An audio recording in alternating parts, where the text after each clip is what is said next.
hop into the picture today. This is Milo. He's my mom and dad's dog, and he's about, I don't know, he's 2 years old. So, good play. All right. So, any questions? Questions, class? Questions, anything else? No? Everything else is going good? Javi, you placed a decent-sized wager and game push, so good luck. Go bet on KBO again. So, all right. Let's, I guess then we'll get started. There's no questions.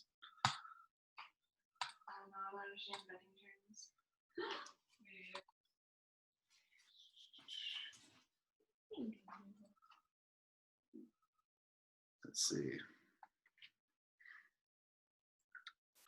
All right.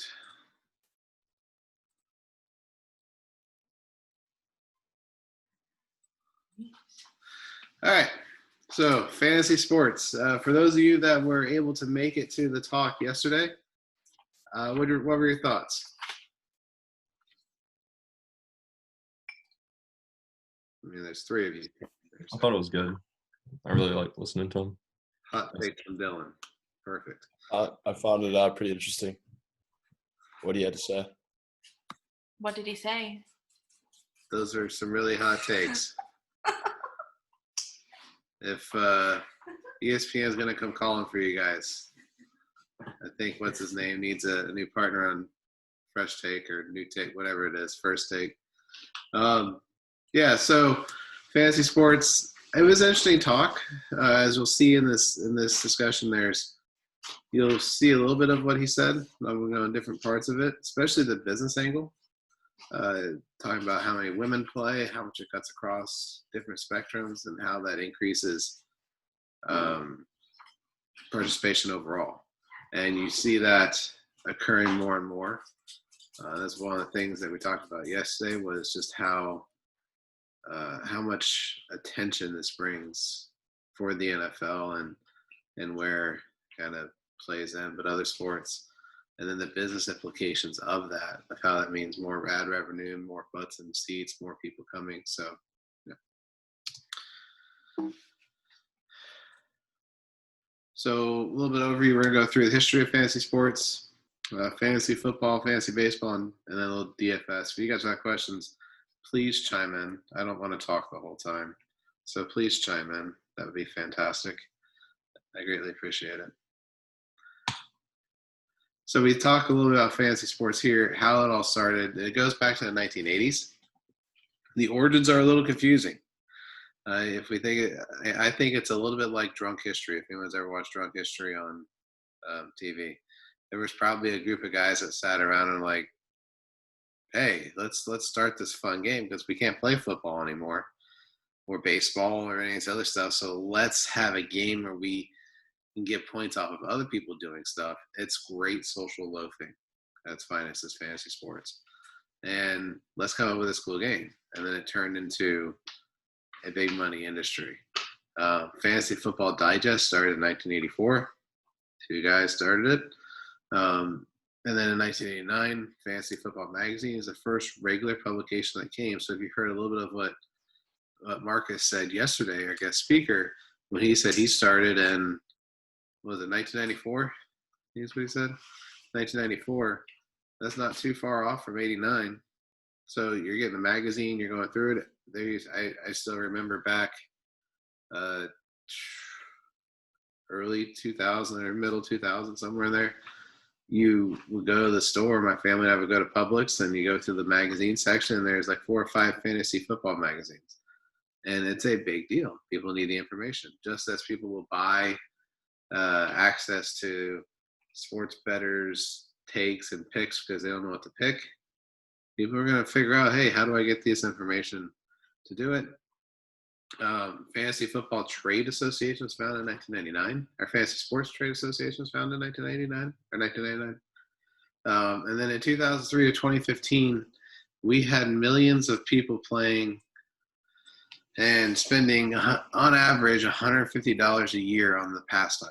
So that's a lot of money if you think about it. That's the equivalent probably of, for most people, maybe this is say 1% for spending. So it's a good chunk of change. What's the market look like now? One of the reasons I asked the question of Marcus yesterday was about female participation, because fantasy players overall, 81% are male, 19% female.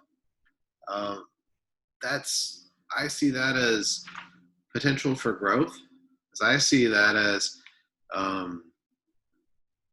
81% of females that aren't playing, so that's a whole growth. So I absolutely would be all over that if I'm trying to get my new product going. So I think there's a definite market out there, and Marcus kind of touched on it, where there's more female analysts, females getting into the industry, talking about this, doing these things. And just as I talked to a friend of mine who is graduating from Arkansas, she started a women's golfing women kind of Instagram, YouTube thing, and kind of target directly towards females. So I think there's a definite aspect for women to come into this and try and create a fun, competitive way to get more women participating. There's a definite growing potential for a market there. Why advertisers love this is because 50% of the players fall between the ages of 18 to 34. That's what we call marketing, a key demographic. That's where you're starting to come in. You don't fully have brand associations established. You're still looking for stuff. You're coming into a ability to make more money. You're earning more.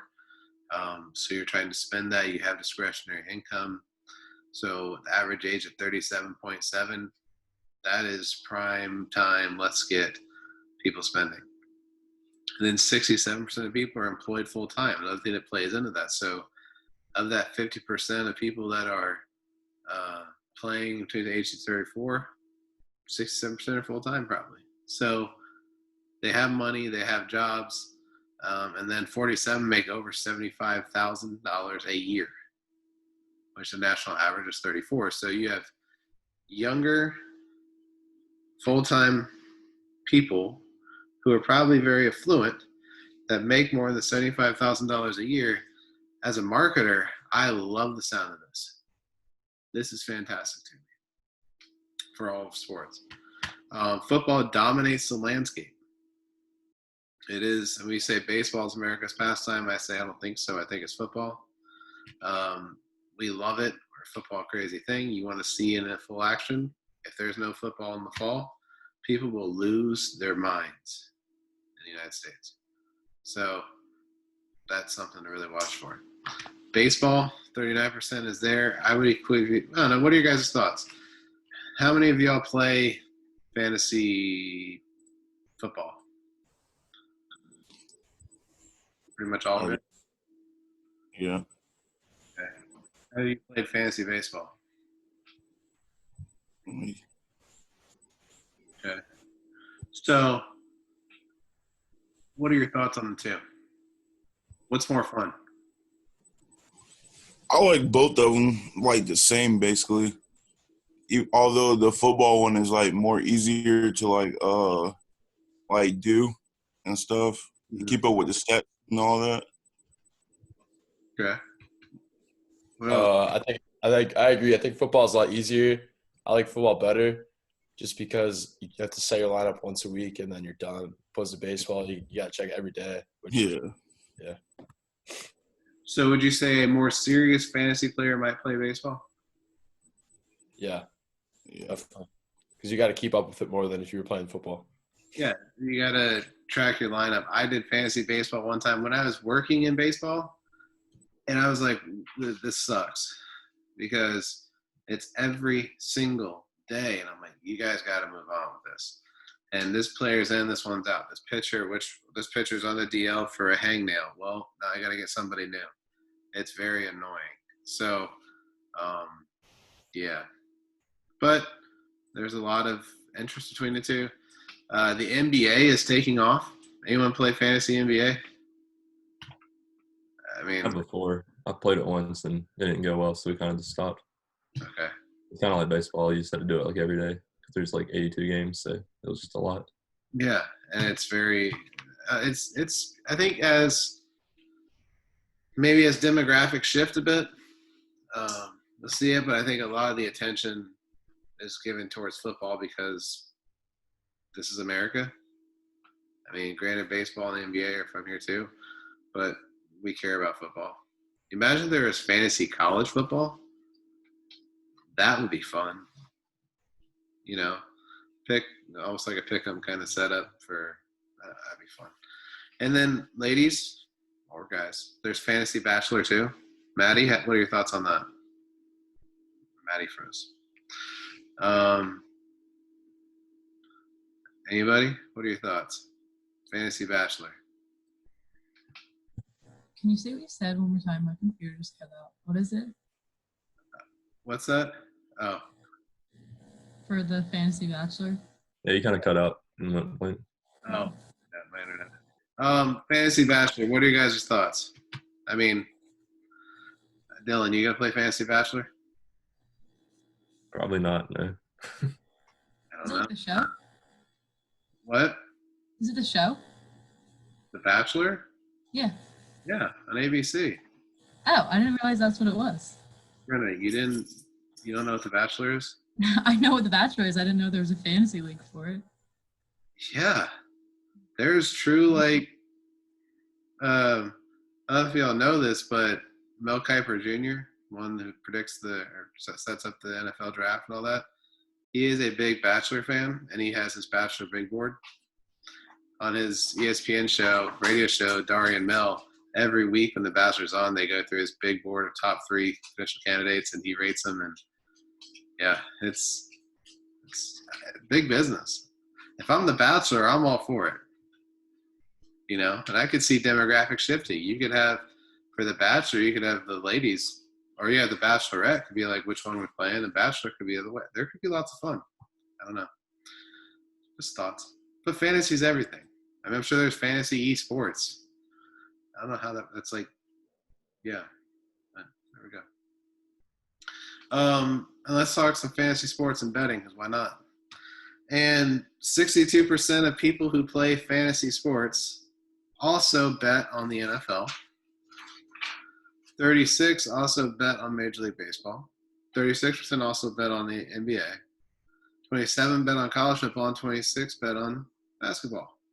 So yesterday when Marcus was talking to us, he said that there is this correlation between the two. And he said the NFL has actually become more open to the idea of the sports betting side. He said it's this natural inroad. So there's some parlays that are starting to happen there. So I'm all about the puns today. So with fantasy football overall, this cracks me up with you guys. Most of y'all don't like math, right? Not your favorite? No, I mean, we're not ranting and raving about. I mean, I don't see any of y'all in a calculus class, right? No. So, most people don't like math, but we like fantasy sports, right? The same thing even with this class. We don't like math, but we like talking betting, and we can figure out the odds and figures of what goes into it. That math is fun. Fantasy sports are the same way. Go back to what Marcus said yesterday. It's how all this ties in. We're using these numbers and formulas and models to try and derive value. And all those tie into what I would do power statistics and regression analysis. So in Microsoft Excel, you can build out a regression model. That's how I built my picks this week for NASCAR, which I was pretty much spot on. I want to brag. If Chase Elliott didn't wreck like an idiot, I would have done pretty well. You know, so But my picks were good. I put all the data into a little thing, cranked out a model. I mean, I had some good picks in there. So using these simple models, you can try and figure out value. So I challenge y'all when you're looking at your fantasy teams to employ some data analytics and employ some figures. Has anyone ever done that before in Excel? Done any regression stuff? Do you guys know what I'm talking about at all? No? Okay. Maybe I'll do a short video and I'll post that later for you guys to see. Or just, in fact, do this. Search on YouTube, regression models for fantasy sports. Because that'll give you a good pointer. And you'll see how it all plays together, and especially with betting wise. Dylan, if you want to talk a little bit about your guy we have. So in the final week of class, our speaker is an analyst for CBS Sports for golf and betting. He actually successfully predicted the winner of the past two PGA Tour tournaments. He had like over quarantine. He it was like an Excel spreadsheet thing, and he used like the stats and stuff in like simulated tournaments, and people could like bet money on like a virtual simulation. It was pretty cool. Yeah, so it's all understanding the math behind it, because all you're trying to do, even with fantasy, is to find that player that's going to give you the greatest value. So we think fantasy-wise, where value comes in draft position, right? You only have, if you have 12 players on your team or 16 players on your fantasy football team, well, where can I get them at value slotted in, right? What can I do? And that plays into daily fantasy sports as well, because you have a limited amount of money you can spend. So let's talk a little bit about standard and PPR for football. Someone fill me in. What's your preference, standard or PPR? Anybody? I like PPR. Why? Just like, I don't know, even if it's just like a 2-yard catch, there's like still value in that in the game, where like in standard you wouldn't really get much for it. Okay. Anybody else?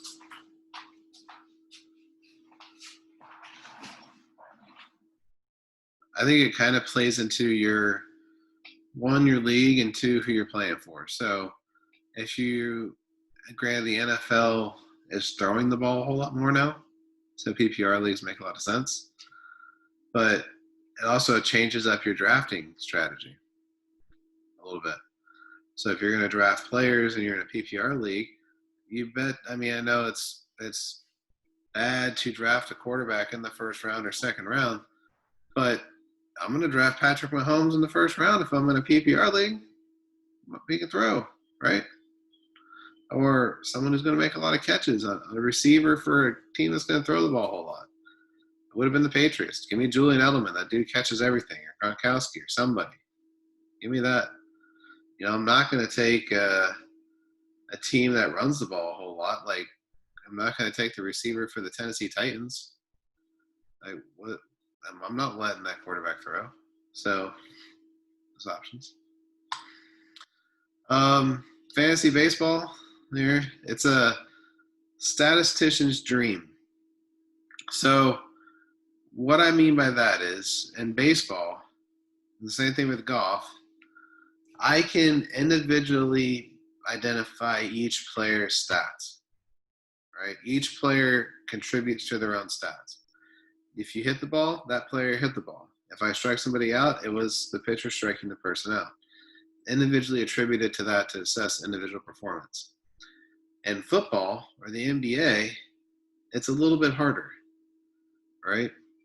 And I touched on this too, if you got a running back, and that running back has a huge game, that means either the other team truly sucked, or you had a really great offensive line and we had some great blocking and everything else. So it's not directly on the running back. Like, I see this all the time, and it blows my mind why does Ezekiel Elliott really need $15 million a year? Isn't that what he's getting paid? $13 million, somewhere around there? in the NFL, I can go find anybody. I can go get an undrafted free agent to come in and put him behind a good offensive line, and he's going to have similar results, right? So it's not fully attributed to one person's individual prowess. So there's those unique things. Baseball, totally attributed to it. If you love data and you love numbers and want to dive into it and try and assess performance, baseball's the way to go. That's why I would argue in daily fantasy sports, baseball is huge because it's all very data-driven, data analytic-y, and we can drive through that. But as we talked before, fantasy baseball is very long, slow, tedious. You got to check your stuff. I think it's going to phase out as baseball is getting, I'm going to say, boring for today's society. Like tuning in and watching a baseball game from beginning to end, that's boring. Baseball's got to overcome that, and fantasy could help in ways to drive some attention. So let's talk a little about fantasy sports. In your opinion, is it a game of skill or luck?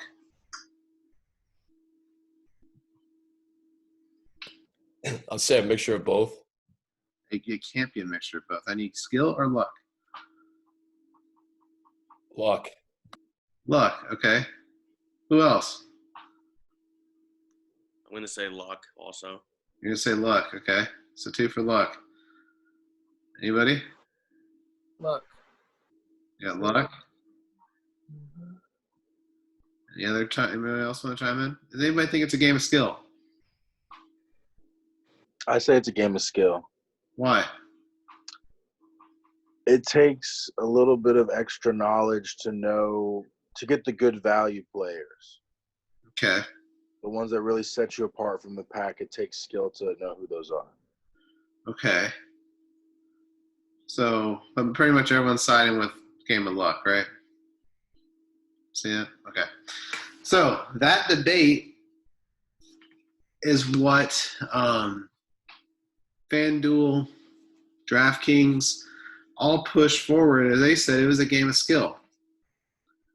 Because if it's classified as a game of luck, then it's gambling.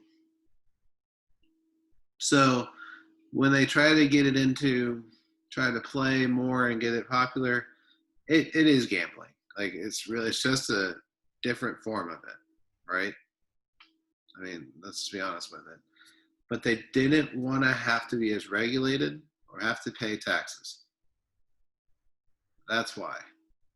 So that's why they always fought us. It's a game of skill. It's a game of skill. It's a game of skill, guys. You know, it's a game of skill. And you can look up some of the old press conferences and stuff they've done or interviews with former executives and go through it. I'll say it's a game of skill. Because at the time, if it was a game of luck, also, it couldn't be played in a lot of states because it was technically sports betting. It can only be played in Las Vegas if you're a resident of Las Vegas, a resident of Nevada, or a couple other places. It couldn't be played.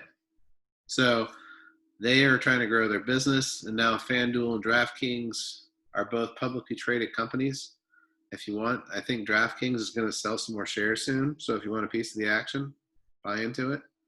And then when you win, they win. Or if you lose money to them, you can still win. Stock value can go up. And I also attribute to it too. Are you going to win money? Anytime there's something on the line. So money, as Marcus said yesterday, a group, they play for a pair of Louis Vuitton shoes.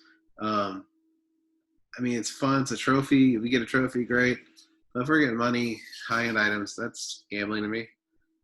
So daily fantasy sports, I feel, sides more on that side of gambling. Now that's become more legal. You've seen their tone change a little bit, and they're like, okay, sure, we'll go into it. And they have fully gone off the deep end and dove into that gambling angle. So, yeah, fantasy sports. And in daily fantasy overall, dominant in football and baseball. I see baseball, maybe the NBA, maybe even the NHL. I think there's daily fantasy for the NHL too. There's daily fantasy really for everything. But I think those sports where it's a continual progress, so 162 game season, 82 games, we're trying to make these things happen in various changes. It's going to it'll be more prevalent because it gives that feel. There's a good story, I believe it's on, was it Real Sports with Bryant Gumbel, HBO show, that looks at daily fantasy sports. And the guy who was there following it was good was he's a finance undergrad from Notre Dame who worked for an investment bank, I think, for a couple of years. And then he got in the DFS and really runs with it. Also, on Showtime, there's a show called Action that looks at betting, and there's one of the guys on there is an economics grad from University of Chicago who went to run the stuff. And that's what cracks me up with all you see is play this big, $100,000 game this week. You're never going to win the $100,000 game unless you have the quantitative skill set to understand and find that hidden value and find where we can get this at, because it's the same things that apply with betting to make that happen. That's why I put Revenge of the Nerds. So that's the opportunity to kick in and try and leverage this against people, your friends. Do it.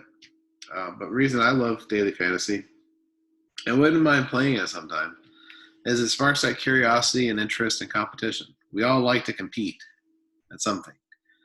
Like I said, we can't play sports anymore necessarily. Our playing days are done except for like golf. And if we had a curling arena, I'd try curling. That looks fun to me. But we like to compete still. And if I can compete against my friends, my wife and I are in our fantasy league with family. So there's competition there and it gets pretty heated. It usually becomes between my wife and I. So it gets pretty heated on Sundays in the Schlereth household. So I wouldn't mind hopping to a league with some of y'all. We're also around. Maybe that can be our RSM 482 continuation into the fall. We'll have a fantasy league. That could be fun. And just talk trash. I don't care. That could be a lot of unique aspects of it. So let's see. That's all I got with that. But what are y'all's thoughts? What do you think? What do you think about fantasy sports? Is it going to grow? Is it going to peter out? Is it going to get swallowed up by sports betting?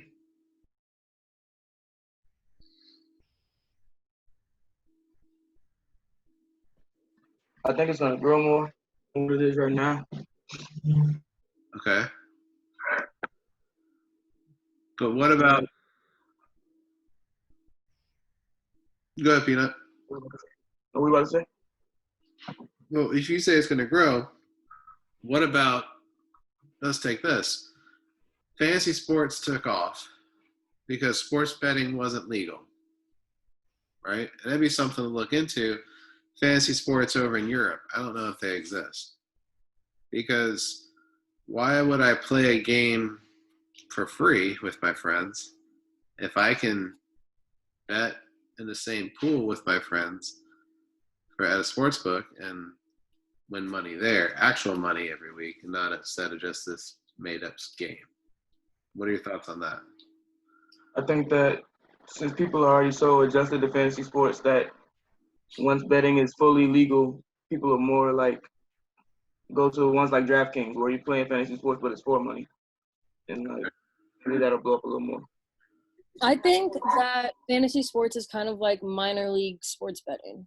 So it's like it's money, but it's not real money. So it's just giving you a taste of the action. So it's like a training ground then.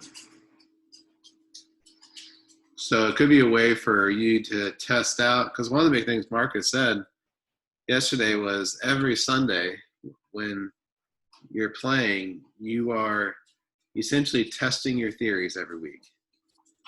So test your theory, refine your model a little bit, and then integrate that as you move forward into one where you might make some money, right? So it could be a way to test and develop. He said they see a lot of growth, and Brenna, you asked a good question yesterday of is COVID potentially going to see an increase in fantasy sport participation? Because if people can't actually go to the games, are they going to maybe play more at home? And he goes, that's actually a really good question. So, one, great question, Brenna. Two, I think that holds a lot of merit for a business side of it. Because if I'm a marketer, think about this from a company's perspective, why would I advertise with the NFL if I can go to ESPN and advertise and it shows up on the fantasy page where more of my demographics are, right?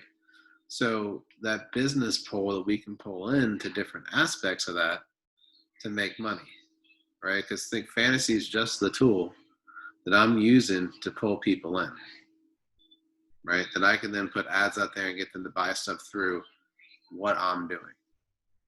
So that's the way to really think about this, is getting with everything you've learned in RSM, is to take off that hat that is player competitor, which is fun, and put on how can I manipulate this tool to my advantage, right? And that's one of the biggest things, because it's fun to sit around and talk. I know, Brent, I'm going to pick on you again, but you mentioned the class and learning how even just to speak the language of sports betting and understand fantasy sports, that helps with networking and everything else. So when peers are talking about that, like, oh yeah, that's this. I had this guy, he did this, he did that, X, Y, Z. That helps you develop overall. So, but it's also fun to play. But think about those tools and how you can manipulate them to your advantage, right? Every organization you go, because that's what fantasy is.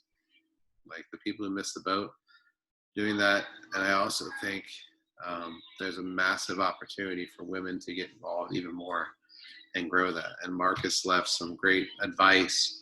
He said right now to get involved in it, because so much of it is how can I get my name out there and get exposure. Yes, get your own website and start doing podcasts, start doing everything else, create your own content, build your membership base up to where they're calling you in. He goes, and you can turn it into a financial paying investment for you to pay off, just as Rick Gelman did with CBS Sports. Has his website, data mining, took it off big time. Now we're getting paid to actually go on and get more information. So if you love fantasy sports and you love it, same thing with sports betting, all these things, think through how can I, one, commercialize this for myself. Like we always talk about finding jobs that we love, right? And doing stuff we love. Well, if you love playing fantasy sports, you figure it out, do it. Stiff competition, but do it. You can always make your own time, make your own money. So, any other questions for me? Class related? Any life related questions? Coastal comeback to class questions? I'm here to answer those. I've been involved in a lot of meetings. I have some information. Everybody's coming back to class, right? Okay. Well, if you're graduating, good for you. But if not, Maddie, you're coming back? Yeah, I'm coming back. Okay, good. I don't know what I do. So there we go. So I know that for you. All right. With that, that's all I got for you guys. Stay safe, and we'll see y'all next week.